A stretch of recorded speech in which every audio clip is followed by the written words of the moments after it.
Ladies and gentlemen, welcome back to the Martin Dreyfuss Show. Welcome back to our continued coverage of the Russia-Ukraine crisis.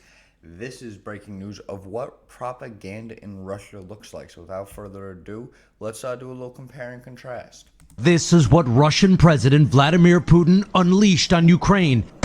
This is how some news organizations in the U.S. have been covering Russia's invasion of Ukraine. Russia's full-scale invasion. Russian invasion. Russia attacking Ukraine's fuel deposits. As we know, pretty common. We've been watching these videos together.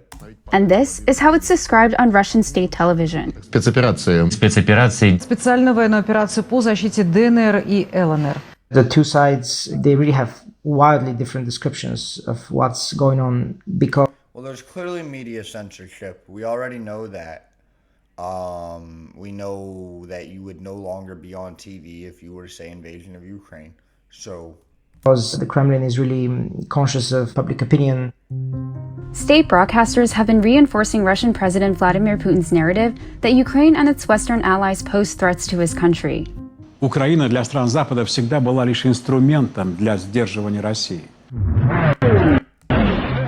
With ongoing global coverage of the war and a deluge of information on social media, Russian state media outlets are using maps and dismissing Western media reports to send its own message about the invasion of its next-door neighbor.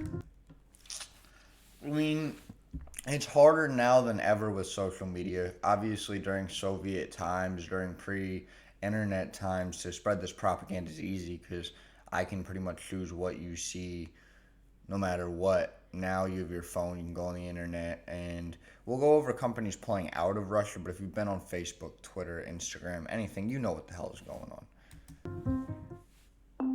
To understand why Putin decided to attack, you first need to know how he sees Ukraine's relationship to Russia. Это неотъемлемая часть нашей собственной истории, культуры, духовного пространства. So the state media has been giving its viewers a geography lesson. This is a map of Ukraine today, which was a Soviet state before it gained its independence in 1991. Here, parts of the country are broken up into sections. The reporter says that these areas aren't really Ukraine's, but were gifts from past Russian and Soviet leaders. And this yellow part in the middle is the only section that's labeled as Ukrainian territory. That's crazy.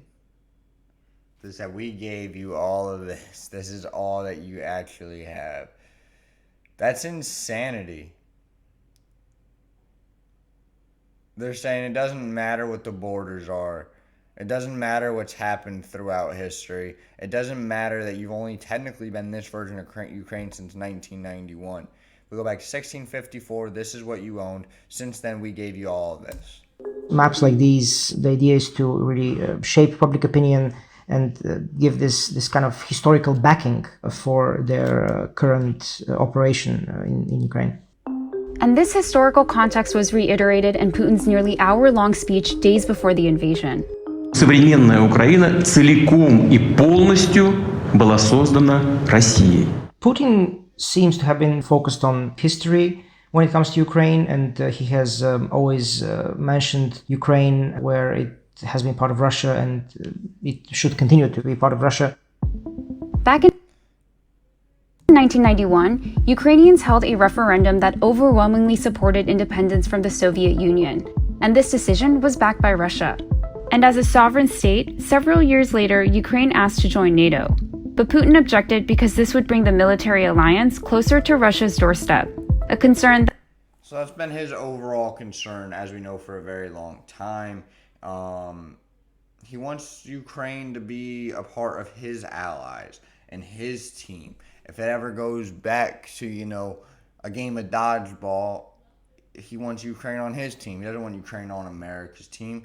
And now that President Zelensky's there, he doesn't have a puppet regime to guarantee that, especially considering Zelensky wants to be a part of the West's democratic society and not how Putin displays the world.